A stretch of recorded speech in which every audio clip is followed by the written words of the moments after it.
ఇండియాలోనే #1 varicose veins hospital Avis vascular centre. అందరికీ నమస్కారం. నా పేరు మాధురి. మీరు చూస్తుంది Suman TV network.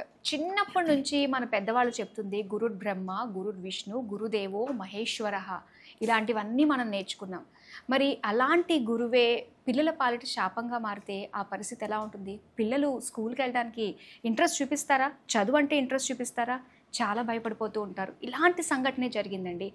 International schools teachers అందరూ చాలా ఫ్రెండ్లీగా ఉంటారు అని చెప్పేసి పిల్లల్ని లక్షలు పోసి మరీ జాయిన్ చేస్తూ ఉంటే ఆ టీచర్సే పిల్లల పాలిట కాల యముల్లా బిహేవ్ చేస్తే ఎలా ఉంటుంది? మరి బిర్లా ఓపెన్ మైండ్స్ ఇంటర్నేషనల్ స్కూల్లో జరిగిన సంఘటన అలాంటిదే. ఒక చిన్న పిల్లాడు సెకండ్ క్లాస్ చదువుతున్న పిల్లాడిని టీచర్ ఒక అమానుషంగా కళ్ళకు గంతలు కట్టి కళ్ళల్లో పెన్సిల్ తోటి గుచ్చి ఇలాంటి వైరం మనం చూసాము. సో దీనికి సంబంధించి మనకి డీటెయిల్గా విశ్లేషించడానికి మనతో పాటు ఉన్నారు ప్రముఖ విద్యావేత్త వాసిరెడ్డి అమర్నాథ్ గారు. నమస్కారం సార్. నమస్కారం అండి. సో నిజంగా ఇది వింటుంటేనే చాలా బాధాకరంగా ఉందండి. నిజంగా పిల్లలకి మామూలుగా అంటే మా టైంలో చూసుకున్నట్లయితే టీచర్ అంటే ఒక రెస్పెక్ట్తో కూడుకున్న భయం ఉండేది. కానీ ఇలాంటి సంఘటనలు జరుగుతున్నప్పుడు పిల్లలకి స్కూల్కి వెళ్ళాలంటే ఆ చదువు అన్నా కూడా భయపడిపోతూ ఉంటారు కదండి. అంటే స్కూల్స్ ఇంటర్నేషనల్ స్కూల్స్ అన్నవి అసలు టీచర్స్ ఎంపికలో రిక్రూట్మెంట్లో ఎలాంటి జాగ్రత్తలు ఎలాంటి పాలసీస్ తీసుకుంటారండి? మరి ఇలాంటి బిహేవియర్స్ని ఎలా హ్యాండిల్ చేయాలి? టీచర్ అయ్యే అర్హత ఉందా లేదా అని చూడాలండి. ఈ మాటకి క్లుప్తంగా సమాధానం చెప్పాలంటే డిగ్రీలు అవసరమే. బిఎడ్ అవసరం, అంతకుముందు డిగ్రీ అవసరం. ప్రైమరీ అయితే, హై స్కూల్ అయితే, పీజీ అయితే బెటరు. ఎడ్యుకేషనల్ క్వాలిఫికేషను, దాంతోపాటు బిఎడ్, టెట్, దీంతో సరిపోదండి. ఇది మినిమం కంపల్సరీ. 2020 తర్వాత cell phone, mobile instruments, laptop, tab లాంటివి ఇంచుమించు ప్రతి అబ్బాయి అమ్మాయి చేతికి వెళ్ళిపోయింది. సైంటిఫిక్గా ఇప్పుడు ప్రూవ్ అయింది. వీటిని వాడడం వల్ల, వీటి రేడియేషన్ వల్ల, ఆ బ్లూ లైట్ వల్ల మెదడులో కొన్ని కెమికల్ న్యూరల్ చేంజెస్ వచ్చేస్తున్నాయి. Aggression, irritability, hyper activity, concentration levels తగ్గిపోవడం. ఏ పాఠశాలకు వెళ్ళినా, గ్రామాలు కావచ్చు, పట్టణాలు కావచ్చు, ప్రభుత్వ పాఠశాలలు కావచ్చు, బడ్జెట్ పాఠశాలలు, కార్పొరేట్ పాఠశాలలు, ఇంటర్నేషనల్, ఎక్కడికి వెళ్ళినా భారతదేశ వ్యాప్తంగా పిల్లల్లో కాన్సంట్రేషన్ లెవెల్స్ తగ్గిపోయాయని ప్రతి టీచరు చెబుతున్నారు. పాఠం వినడం లేదు, పక్క వాళ్ళని గిచ్చాలని గిల్లాలని చూస్తున్నారు. ఒకేసారి 2-3 పనులు చేసే ప్రయత్నం చేస్తున్నారు. ఇలాంటి ఛాలెంజెస్ ఇప్పుడు కొత్తగా టీచర్స్ ముందుకు వచ్చిందండి. అవునండి. దురదృష్టవశాత్తు ఇదో సమస్య అని ఎవరు గుర్తించలేదు. బిఎడ్లో టీచర్స్కి ట్రైనింగ్ ఇవ్వడం లేదు. ఈ సెల్ ఫోన్ అడిక్ట్ అయిన పిల్లల్ని దాని నుంచి ఎలా బయటకు తీసుకురావాలి, తల్లిదండ్రుల్ని ఎలా ఎడ్యుకేట్ చేయాలి అన్న విషయం ఎక్కడా చర్చ జరగడం లేదు. ఏదో కొన్ని పాఠశాలలు తమ ఇంట్రెస్ట్ కొద్దీ టీచర్స్ని ట్రైన్ చేసి ఇలా వ్యవహరించండి, ఇలా చేయండి అని చెప్తున్నారు.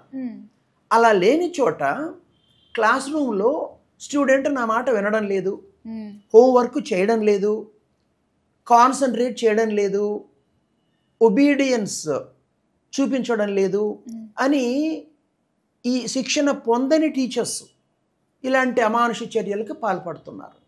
కాబట్టి ఇక్కడ విద్యార్థిని ఎలా దారిలో పెట్టాలి, తల్లిదండ్రిని ఎలా ఎడ్యుకేట్ చేయాలి అనేది టీచర్కి సరికొత్తగా ట్రైనింగ్ ఇచ్చి ప్రతి టీచర్కి అవగతం చేయాల్సిన అవసరం ఉంది.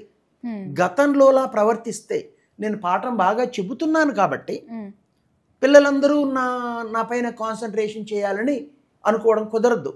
పెద్దవారికండి ఇప్పుడు ప్రపంచవ్యాప్తంగా ఈ స్పాన్ ఆఫ్ అటెన్షన్ 3-4 నిమిషాలు, మహా అంటే 5-6 నిమిషాల కంటే ఎక్కువ ఉండడం లేదని సైంటిఫిక్ స్టడీస్. కాన్సన్ట్రేట్ చేయలేరు. న్యూస్ పేపర్ చదివే వాళ్ళు తగ్గిపోయారు, ఎవరో 50 దాటిన వాళ్ళే. అంతేసి పొడుగు ఎవరు చదువుతారు?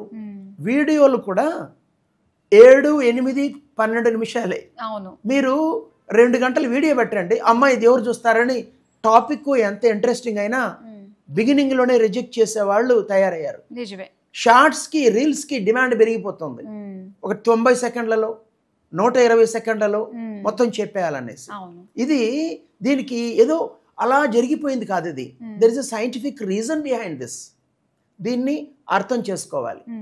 ఇక మీరు చెప్పిన పాఠశాలలో ఎగ్జాక్ట్గా ఏం జరిగిందో నాకు తెలియదు కానివ్వండి, చాలా మటుకు తల్లిదండ్రుల్లో ఒక క్రేజ్ ఉందండి. బిల్డింగ్ పెద్దదిగా ఉంటే, అద్దాల మేడలా కనిపిస్తుంటే, పేర్లు చాలా గొప్పగా ఇంటర్నేషనల్ అని ఏదో ఇలాంటి పేర్లు ఉంటే వేలం వెర్రిగా వెళ్ళి అడ్మిషన్లు తీసుకుంటున్నారు. నేనేం చెప్తానంటే పేరెంట్స్కి, మీ పిల్లల చేతి నుంచి మొబైల్ ఫోన్ తీసేసేయండి. పాఠశాల ఎంపికలో పాఠశాలను నడుపుతున్న వాళ్ళు ఎవరు, అక్కడ ఉన్న టీచర్లు, వాళ్ళ క్వాలిఫికేషన్ ఏంటి, కనీసం బిఎడ్ ఉండాలి కదా.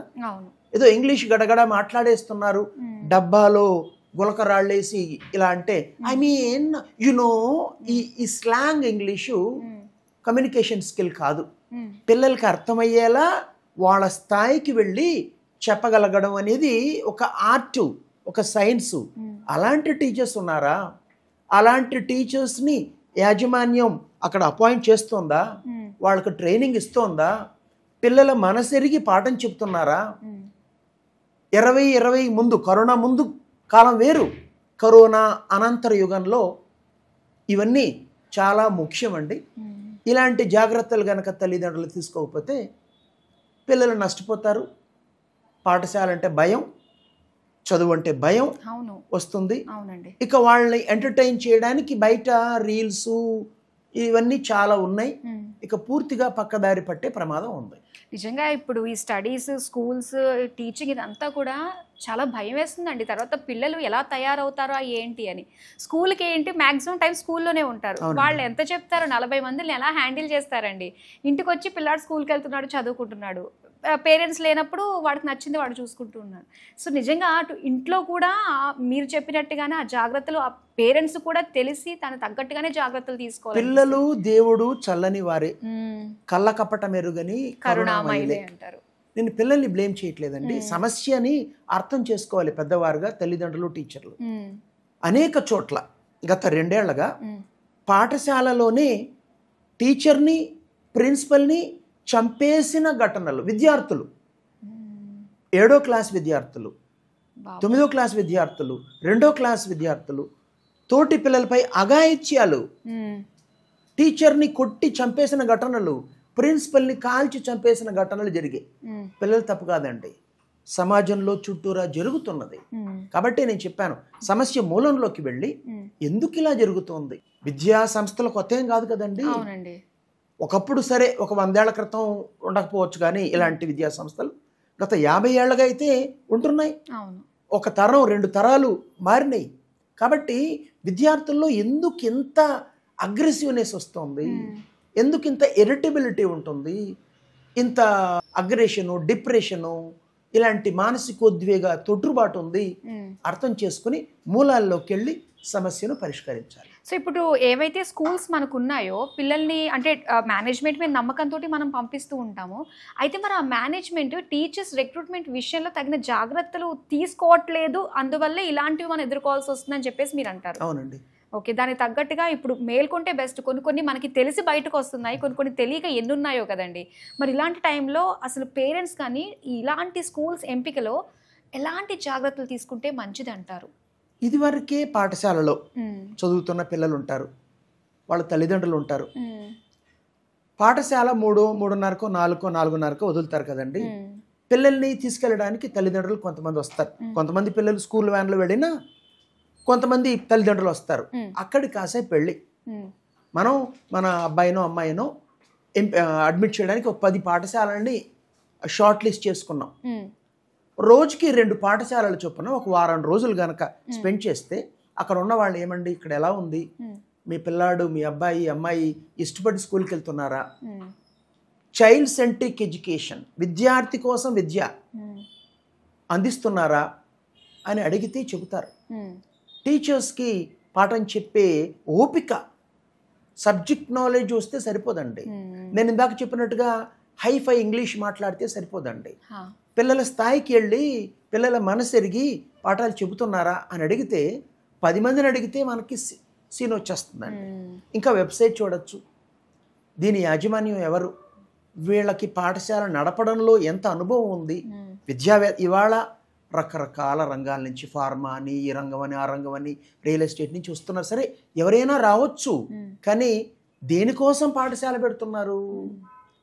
100 రూపాయలు పెట్టి 500 రూపాయలు తీసుకెళ్లాలన్న ఆలోచనతో వస్తున్నారు. హైదరాబాద్లో కొన్ని పాఠశాలలు ఈ 2-3 ఏళ్లగా అమ్మేశారు. 1200 కోట్లు, 800 కోట్లు, తక్కువ అంటే 400 కోట్లు, 400 నుంచి 1200 కోట్లకి సుమారుగా 8-9 ఇంటర్నేషనల్ పాఠశాలలు అమ్ముడుపోయినాయి ఈ 2 ఏళ్లలో. అంటే పాఠశాలను ఏ దృక్పథంతో నడుపుతున్నారో అర్థం చేసుకోవచ్చు. భారత ప్రభుత్వ నియమాల ప్రకారం పాఠశాలను నో లాస్ నో ప్రాఫిట్ బేసిస్లో నడపాలి, ప్రాఫిటే తీసుకోకూడదు. అలాంటప్పుడు ఇన్ని కోట్లు పెట్టి విదేశీ ఈక్విటీ కంపెనీలు ఎలాగుంటున్నాయి అంటే నియమాల్ని ఏదో సర్కంవెంట్ చేస్తున్నారు, తొంగలో తొక్కుతున్నారు, లాభాలని గడిస్తున్నారని చెప్పి. కాబట్టి మనం కట్టే డబ్బులు కేవలం పేరు చూసి మనం 1,50,000 2 లక్షలు కడితే అది చివరికి ఏ విదేశీ ఈక్విటీ కంపెనీ చేతికో, రియల్ ఎస్టేట్ నుంచో, ఫార్మా రంగం నుంచో వచ్చి ఇది ఒక క్యాపిటల్గా, దీని ఒక డబ్బుల కోసం పెట్టిన స్కూల్గా ఉన్న వాళ్ళ చేతికి వెళ్ళిపోతుందా? కాస్త పాఠాలు చెప్పాలంటే మక్కువ ఉన్నవాళ్ళు, విద్యార్థులంటే మక్కువ ఉన్నవాళ్ళు, విద్యావేత్తలు పెట్టిన పాఠశాల అని కాస్త చూడాలండి. చూసి మీ ప్రాంతాల్లో అన్ని రకాల పాఠశాలలు ఉన్నాయి కాబట్టి మంచి నిర్ణయం తీసుకోవాలి. అది చాలా చక్కటి విషయాలు. అండ్ మొత్తం పేరెంట్స్ పరంగా, టీచర్స్ పరంగా, మేనేజ్మెంట్ పరంగా ఏ విధంగా అన్ని యాంగిల్స్లోని కూడా మాకు కవర్ చేసి వివరంగా తెలియజేసినందుకు థ్యాంక్ యూ సో మచ్. నమస్కారం అండి.